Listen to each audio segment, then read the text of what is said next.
My name is Isolin.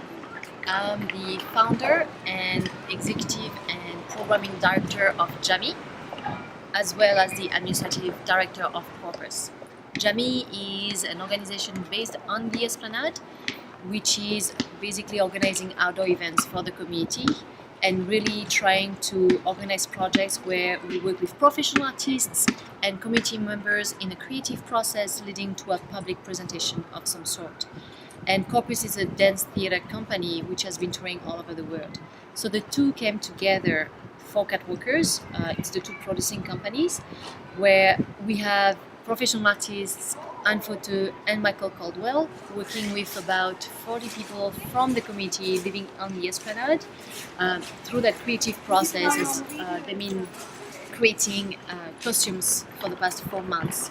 And now we have a group of participants, members from the community who are modeling those costumes. And this is going to be our Catwalkers. The original idea of the project itself, I wanted to do, when I was thinking about the Jammy season, 2013 season, I wanted to do a project involving women. We've done some projects with youth, some just, family events, and I wanted something where it would be the opportunity for women to showcase their talent. And usually it's not projects that are geared toward women, so it was very important to me. And I heard in France, a friend told me about that project where they had a fashion designer working with women in the community and making a fashion line, and then it's the daughters who did the catwalk show and were wearing their outfits. And I can only picture the pride in the mother's eyes, seeing their daughters wearing the outfits, the pride of the daughters wearing their mother's outfit, and then the whole community coming out to see that. And it's about the pride of who we are, where we belong, building up a collective identity basically. So when I heard that project, that was the starting point, the inspiration for Catwalkers basically. So on the night of Nuit Blanche, what we've been working very hard to is to produce a show with going towards artistic excellence. It's part of Nuit Blanche. It's the best of the arts. So it's not just amateurs coming together and doing a little something. It's really the project has been thought, and we went through it as really trying as much as possible to reach artistic excellence, if we can say that. So we working hard to get a good quality show so that people have a good time and really enjoy it. And the other part is also a night full of surprises. So people come, they're amazed at what those women have been created. They also see those people just walking, and they've been training obviously because it's all going to be choreographed. So we hope to surprise people. We also hope that all the participants are going to leave with a very good feeling after the whole experience, which is the workshops, the 4 months work, and that night it's a long night, but it's going to go by very fast. So it's at the same time a short experience and a long preparation. So we really hope getting them to be very happy about this experience so that they can talk about it and we can do some more extra things in the future. My name is Michael Caldwell, and I'm a professional dancer and choreographer here in Toronto. And for Nuit Blanche, I am the choreographer and visual installation designer for a project here on the Esplanade called Catwalkers.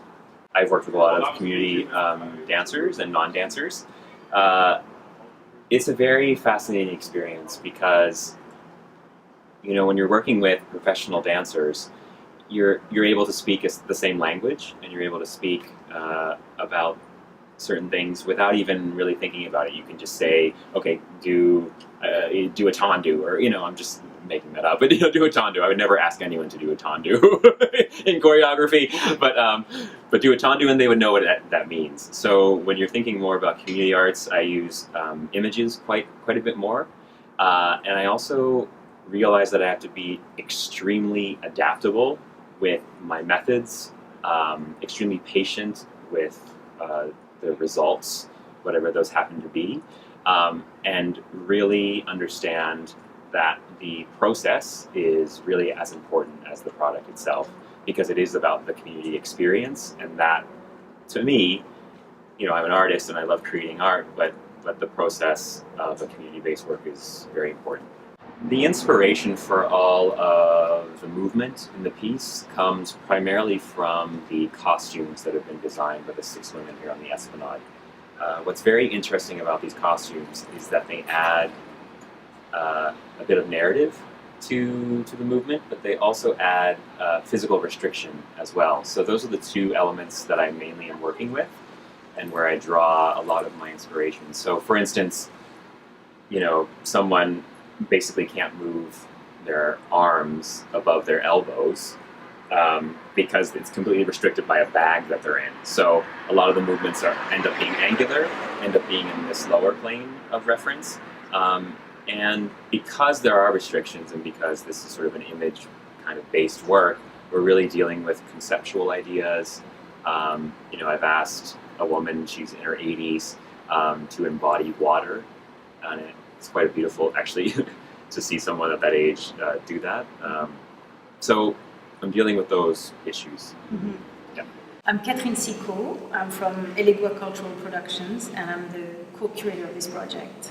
So the challenge when Isorine approached me talking about a fashion project was the fashion in itself, in fact, because it's such a cliche or something that is so much in everybody's mind, including in youth's mind. And so that was a starting point, but the starting point was to go in a different direction or to play out what's interesting in fashion, which is creativity, of course.